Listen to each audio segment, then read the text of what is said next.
Ce moment où on remet en question sa vie et son entourage.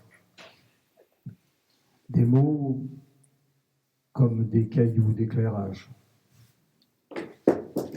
Je marche du bout des lèvres sur leurs traces. Prends ma main, toi qui as perdu ton chemin. Toi qui es tourmenté sans avoir mon passé. Perdu, égaré et seul, je n'ai pas de solution. Dans cette brume qui m'étreint, chaque pas me pousse vers un autre destin.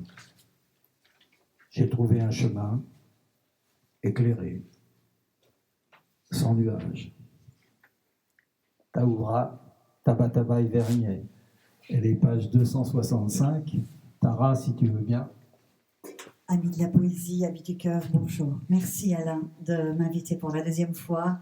Et je retrouve des têtes que je n'ai pas vues depuis l'année dernière. Je peux vous dire que vous m'avez manqué. Je vais vous lire un poème qui est dans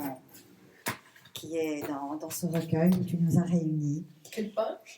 Alors, la page 268, qui est de mon premier recueil qui s'appelle Ma poème et qui s'appelle Je suis une poupée cassée. Je suis franco-iranienne, née en Iran. J'ai fait mes premiers poèmes et j'ai lu la poésie à 3 ans dans la langue de Khayyam.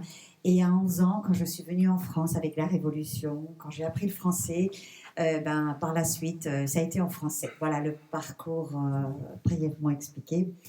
Et je vais vous lire ce poème et ensuite un autre poème qui est de mon deuxième recueil. Je suis une poupée cassée, transportée dans la valise de l'exil. Pour avoir de la place, je me suis tassée. Mon corps frêle et fluide d'enfant s'est transformé, mais c'est encore plus ramassé. À l'heure où mes racines se délitent, où mon père petit à petit s'en va et ma mère s'effrite, l'appel de ma terre m'agite, me bouleverse et la raison me quitte. Oh, toi ma poupée, ma beauté, toi qui es tourmentée sans avoir mon passé, t'ai-je transmis les démons que j'ai voulu effacer? Toi, chair de ma chair, t'ai-je mis au monde pour mieux me remplacer et mieux faire l'âge où j'ai été dépassée? J'ai un rêve enlacé. Te voir me dépasser, te surpasser, trouver ton chemin et te prélasser à l'ombre d'un chêne solide où tu verras la vie amoureusement, délicieusement passer. Je suis une poupée cassée. Sur l'océan de la vie, de l'exil, mon cœur est décroché, ballotté. Les parents disparus, à quel quai vais-je me raccrocher? À qui m'adosser? Les poètes du passé et leurs poèmes et celui de mon père rendent plus belle cette traversée.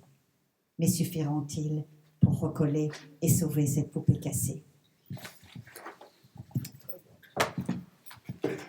Et le deuxième poème que j'ai choisi de vous lire, c'est de mon livre qui est sorti il y a 2 jours, qui s'appelle Le cri de la Perse, et qui est une suite de cette poupée cassée, puisque j'ai fait ce deuxième recueil en l'honneur de la femme iranienne, de celle qui se bat encore tous les jours dans l'ombre, et qui vit toujours difficilement, mais qui est toujours là. Ce livre est autour de l'Iran, évidemment, de la Perse et de ce qui se passe. Et ce deuxième poème s'appelle La valise de l'exil. Si tu permets, je vais enlever le micro parce que j'ai une voix qui porte. Que met-on dans une valise quand on part? Quel objet prend-on, lequel s'imprègne juste dans le regard? Vers quoi dans l'urgence notre doigt tend? Nos mains ont besoin de toucher quoi pour ne pas oublier son moi? Peut-on emporter les rires et les joies qui ont tapissé les murs de chez soi? Peut-on plier à la va-vite une vie patiemment construite? Peut-on rouler notre existence comme un vêtement usé et l'entasser dans la valise de l'exil désabusé?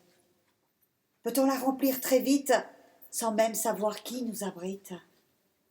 Comment combler ce vide qui nous attend? Avec quelle affaire choisir rapidement? Et même si, On remplit notre valise d'affaires, bien rangée, tout mettre en ordre, tout bien plié, que chaque chose ait une place, un endroit, et que rien ne dépasse une valise de soldat. Que l'on pense au moindre détail, être prévoyant, pour manquer de rien, que ce soit suffisant. Que le beau temps et la pluie soient prévus, que ni la chaleur ni le froid soient notre inconnu, que l'or soit bien mis dans une petite poche, juste à côté de l'argent qui fait gonfler la sacoche. Le tout entassé sous les vieux albums photos, quand les anciens posent et qu'ils sont beaux. À la dernière minute, égrenés de quelques pièces d'argenterie, des souvenirs de baptême, de mariage ou de sauterie. La valise remplie de tout ou de rien, de choses exceptionnelles ou du quotidien, bien rangée ou en fourreau, c'est le signe que tu sauras être rangé partout. Que désormais ton cœur est ta maison, que le mot possédé n'a plus le même son, que l'avenir tu ne le conçois plus de la même façon, que désormais toute ta vie tient dans cette valise sans nom. Moi, je n'ai rien emporté de tout cela, juste la douleur de tout laisser là-bas. Je suis partie comme un bateau sans attache à la dérive, loin de sa terre, de sa racine, de sa rive. J'ai laissé toutes mes poupées dans un coffre entassé, avec un tas de livres d'objets ramassés. Oh, et mon dessus de lui, en velours vert matelassé. C'est peut-être pour ça que je suis devenue une poupée cassée.